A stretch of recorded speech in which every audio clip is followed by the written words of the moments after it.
reference to Part 1. Part 1.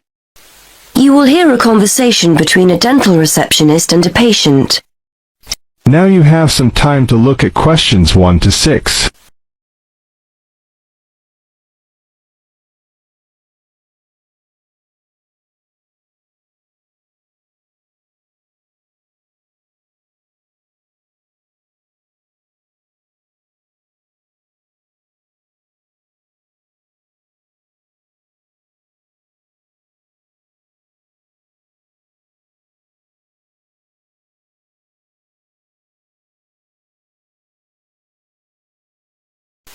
Now we shall begin.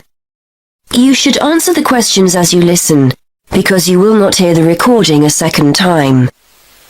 Now listen carefully and answer questions 1 to 6. Hello, Mr. Budley.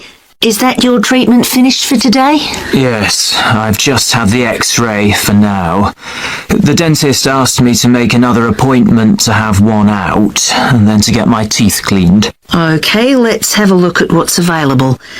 I've got a couple of free slots next week on the 16th. That's the Wednesday. Monday and Tuesday are completely full, I'm afraid.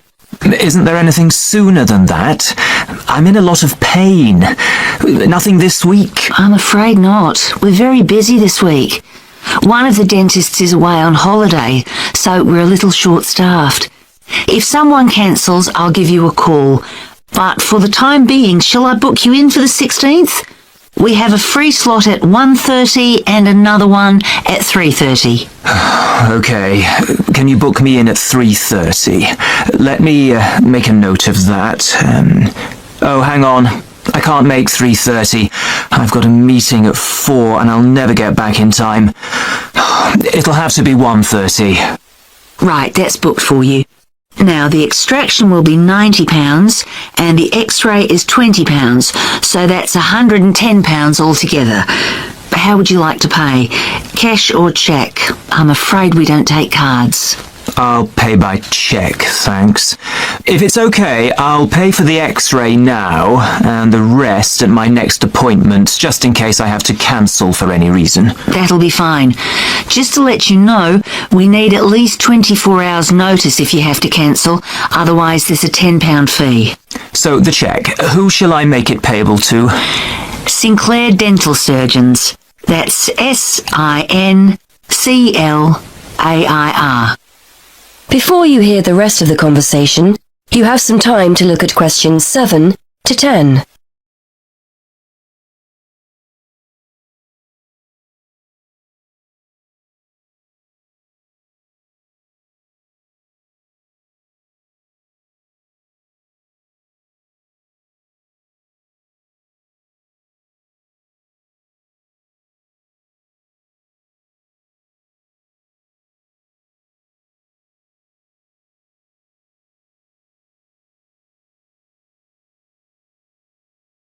Now listen and answer questions 7 to 10.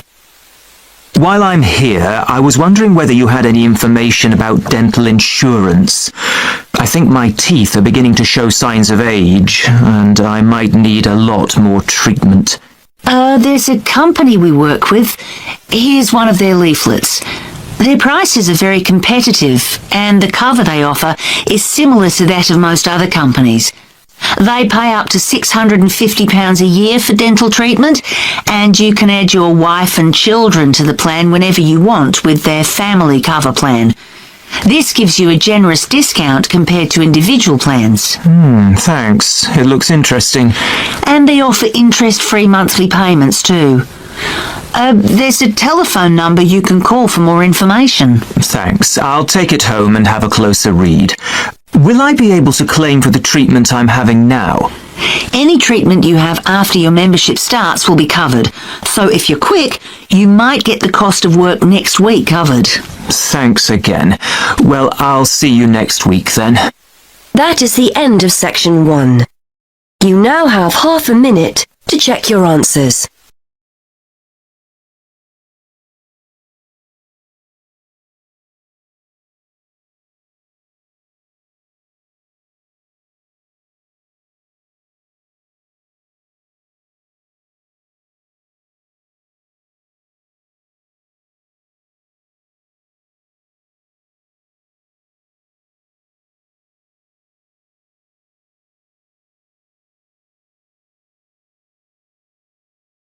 Now turns to Part 2. Part 2. You will hear a man giving some information about transport in London. You now have 30 seconds to read questions 11 to 15.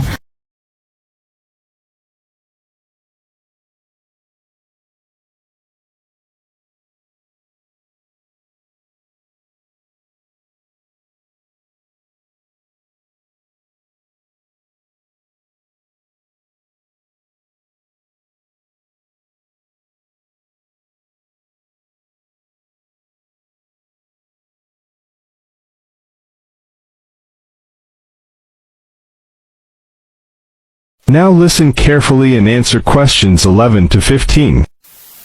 Hello, can I help you? Oh, yes. I was wondering what the best way was for me to get around London. Well, there are a lot of possibilities. As you probably realise, the main ways to get around are bus, train and tube. Oh. The Underground. Oh. It depends how much you want to spend.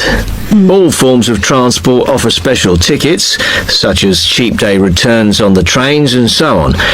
Overall, you'll spend less on the bus, as it operates on a basic flat fare for each journey. But of course, it may not go to where you need to travel to. Oh. The mainline trains only operate in the outlying areas, though a few cross London, whereas the tube has stations which are placed in central areas of the city, close to the main sites and shops. Obviously, there are more bus stops, but you will probably have to change buses to get where you want, which can be inconvenient. You will find that the buses are mainly in the central areas, but some tube lines go quite a long way out of London, so you could use this for longer journeys. Having said that, the tubes do get very crowded, so you should use the train if you want to sit down. It does depend where you're travelling to.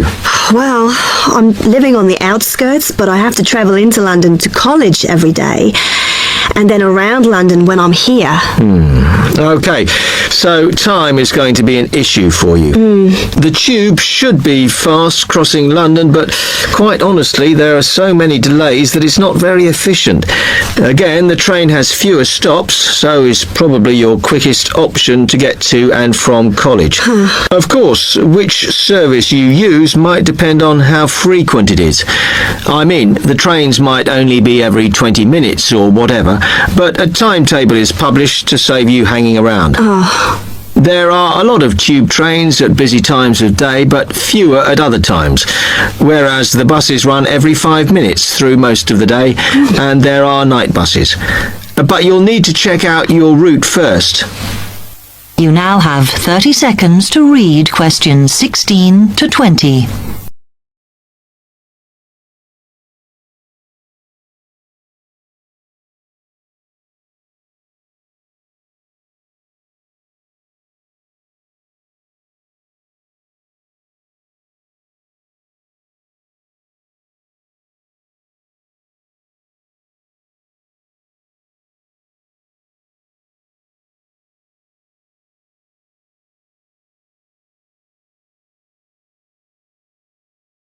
Now listen carefully and answer questions 16 to 20.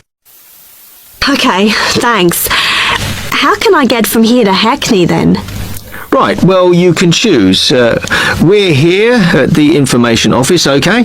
Now, next to us, on the corner of the High Street and Sweet Street, is the bus stop, opposite the bank. The bus goes all the way to Hackney, but it is a very indirect route, so it could take ages. If you want to take the train, walk down the High Street towards the city, go past the bank, and on your left is the station, just before you get to the post office.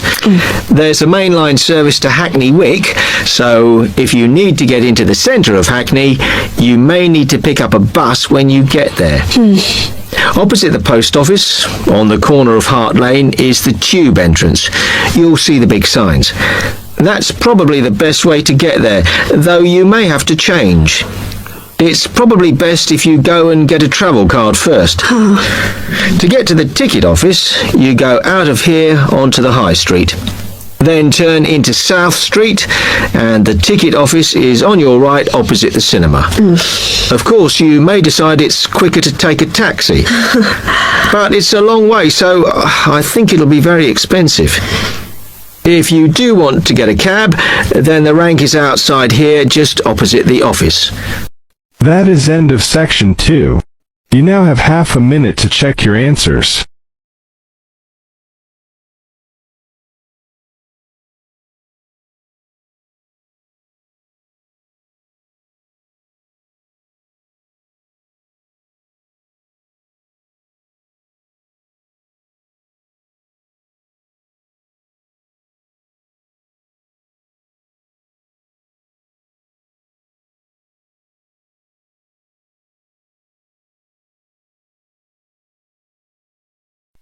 Now turns to Part 3. Part 3. You will hear a student union officer's speech. First, you have some time to look at questions 21 to 25.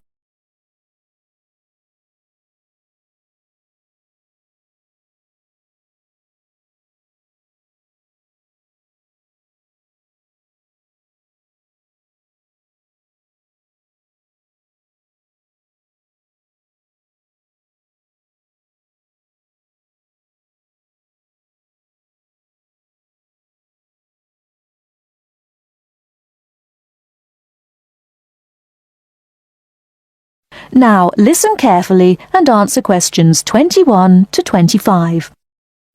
Hi there. May I wish you a very warm welcome to Ealing College, and more especially to the Student Union. The Student Union is run by 4 sabbatical officers, of which I am one.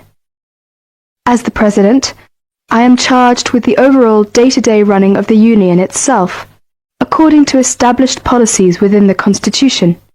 We also have a brilliant staff team who'll help us, and you'll meet them when you have 5 minutes to drop in and see us. The last year has seen the Student Union grow from incorporating a bar and a few officers with a small shop into being a thriving concern, which controls, to its credit, 2 bars, a cafe bar or restaurant, a shop, a comprehensive welfare department, and numerous offices. All this has been achieved by sheer hard work and dedication on the part of last year's sabbatical team and staff, who overcame many obstacles and teething problems, but won through in the end. This year, our aims as a team will be to consolidate on what has already been achieved, and to secure the future of the Union. With the new post of Vice President, Social and Communications, our main emphasis will be on communications within the college, which has always proved a problem in the past, but one which we hope to improve upon this year. One way will be the regular publication of a Student Union magazine, so all you budding journalists, come on down. Before you hear the rest of the talk, you have some time to look at questions 26 to 30.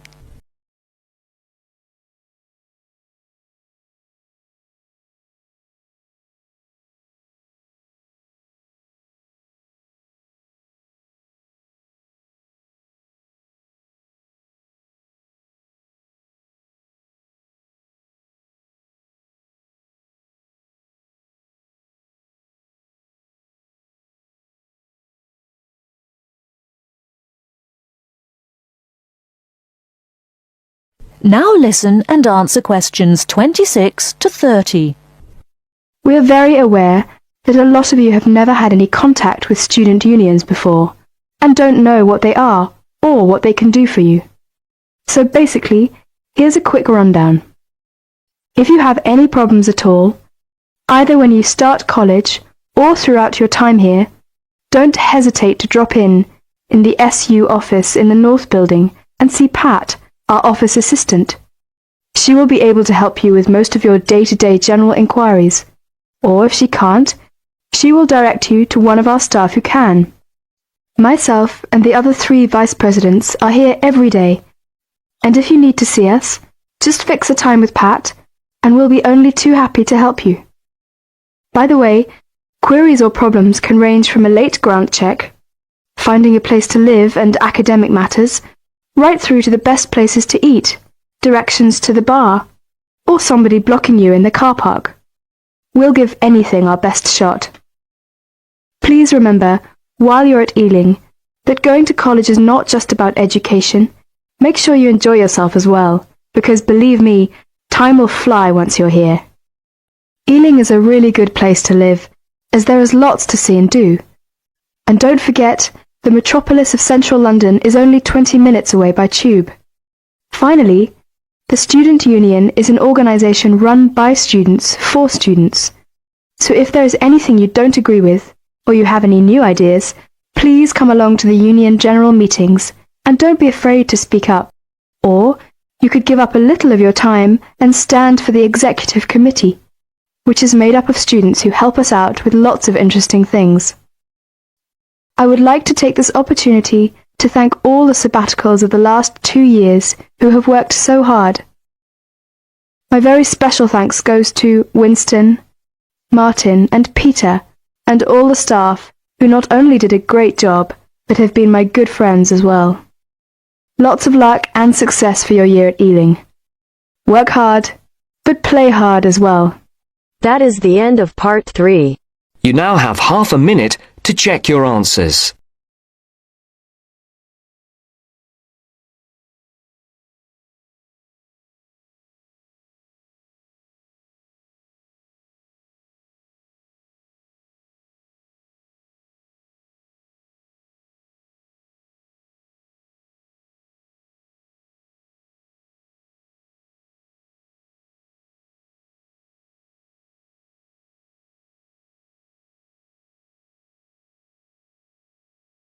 Now turn to Section 4.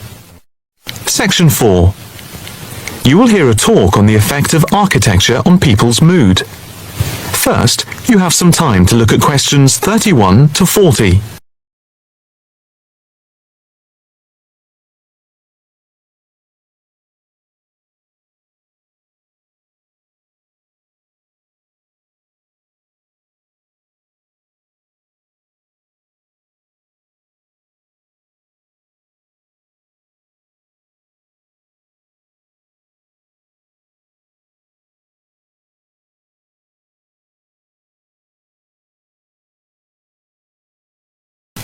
Now listen carefully and answer questions 31 to 40.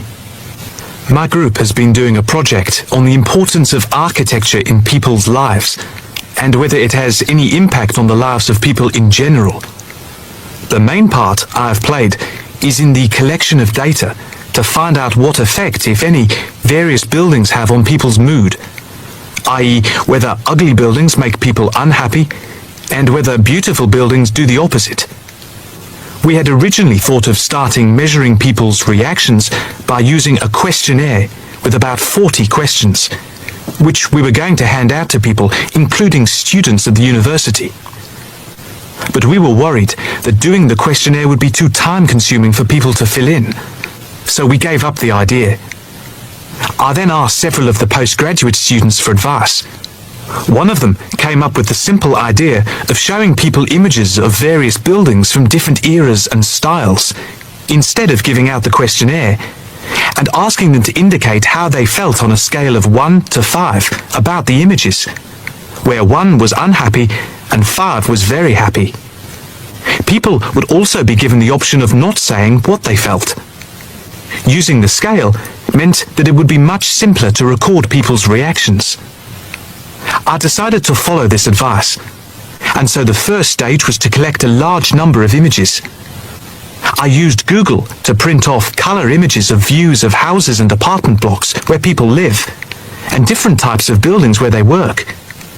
I started with about 30 or 40, and then reduced them to 10 images.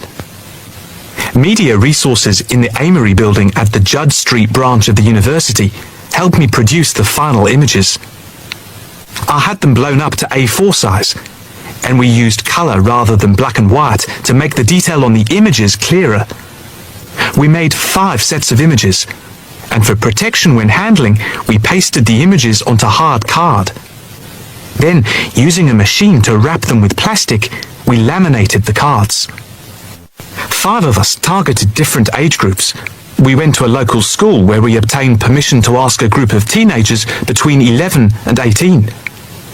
We also asked a sample of the general public, including tourists from all over the world, as they exited the Tate Modern in London, what they thought. We aimed to ask people from different age groups, namely 20 to 40 and 50 and over. What our group learnt most from the project was first of all the value of teamwork. And secondly, we found that we had to appoint a leader to stop us pulling in different directions and falling apart. So this turned out to be an invaluable lesson for all of us. As to the findings, for us they proved intriguing. In the end, the sample consisted of 311 respondents. I thought initially that people wouldn't be interested in taking part. With the youngest age group, their reaction was very mixed. It was clear that the youngest group had no pattern of preference at all, as they frequently gave no reaction to the pictures. For the 20 to 40 age group, we found that they tended to score more in the middle range, around 3. We found that out of the 3 groups, the most likely to be favourably affected by the images, that is, they were more likely to score the images as 5, were those aged 50 and above. And nobody in this age group failed to say what their reaction was, which was unique for the 3 groups. In total, I have to say that about 71 people indicated that they had no reaction at all to an image. Our general conclusion is that we need to find out more about why people react as they do, by perhaps giving them a chance to give reasons for their decisions. I would like to finish there, and give my teammates a chance to add anything I've missed, or take any questions or suggestions. That is the end of section 4. You now have half a minute to check your answers.